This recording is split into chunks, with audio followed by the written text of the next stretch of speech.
Hello and welcome, dear students. Today we will solve question number 5 of exercise number 3.1 chapter number 3 matrices and determinants 11 class maths. आज हम करेंगे question number 5 of exercise number 3.1. The question is given. कहते हैं कि find x and y find करें अगर आपके पास ये हो. ठीक है, इसको सॉल्व करते हैं. हमें x एंड y फाइंड करना है तो क्वेश्चन करते हैं सॉल्व. ठीक है, ये वाला मैट्रिक्स एज इट इज आ जाएगा. ठीक है, अब यहाँ पे प्लस है, प्लस एज इट इज. 2 जो है वो इस मैट्रिक्स से मल्टीप्लाई हो रहा है तो हम मल्टीप्लाई कर लेंगे. 2 1 का 2, 2 multiply x 2x, 2 multiply y 2y, 2 multiply 0 0, 2 multiply 2 4 and 2 multiply -1 -2 और ये इसके इक्वल है.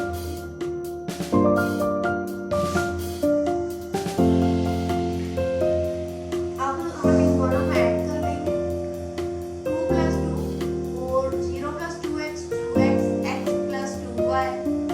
अच्छा बच्चों, यहाँ पे आप देख लें x + 2y आपने ऐसे नहीं लिख देना 2xy, ये मल्टीप्लाई हो जाएगा. आपने प्लस का साइन दोनों में रखना है, x + 2y, तभी हमें पता लगे ये y वाली टर्म है और ये x वाली है. यूं तो ये कंबाइन हो जाएंगे और ये तो सॉल्व नहीं होगा क्वेश्चन, ये गलत है. इन एडिशन केस आपने इसको ऐसे लिखना है और इन मल्टीप्लिकेशन तो फिर ये 2 होगा. ठीक है,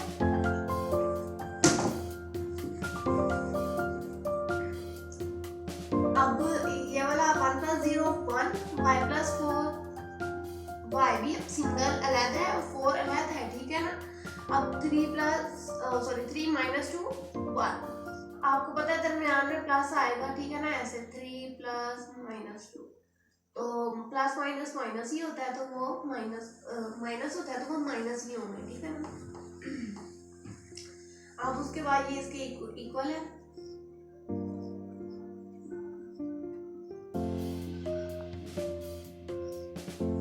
अब ये दोनों दो टर्म्स हमारे पास आ गई. हम कह सकते हैं ये वाली इसके इक्वल है. ठीक है, लिख लेते हैं.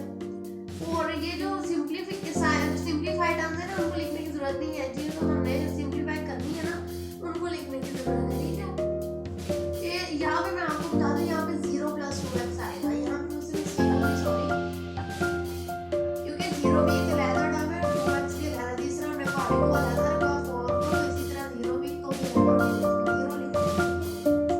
अब हम कोई सी भी दो पकड़ लेते हैं. हम ये चाहे ये दो पकड़ लें, चाहे ये दो पकड़ लें. इसमें भी x है, इसमें भी x है, तो हम कोई भी कर सकते हैं. हम ये वाली पकड़ लेते हैं 0 + 2x equals to -2. इसको हम इक्वेशन 1 का नाम दे देते हैं.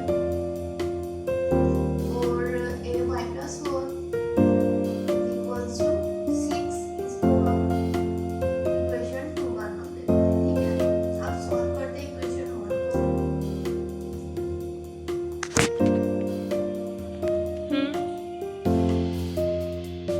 From equation 1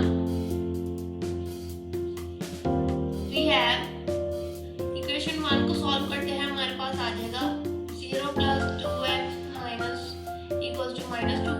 अब 2x इधर ही रहेगा, -2 और 0 उधर जाके जो है यहाँ पे प्लस था, वहाँ पे माइनस हो जाएगा. क्या आंसर रहेगा? -2 और 2x. ठीक है, x इधर ही रहा -2 और ये डिवाइड हो गया. क्या आंसर आया? 2 1 2 और माइनस का साइन एज इट इज. तो हमारे पास जो x आया वो क्या आया? x = यहाँ पे लिख लेते हैं, x = -1.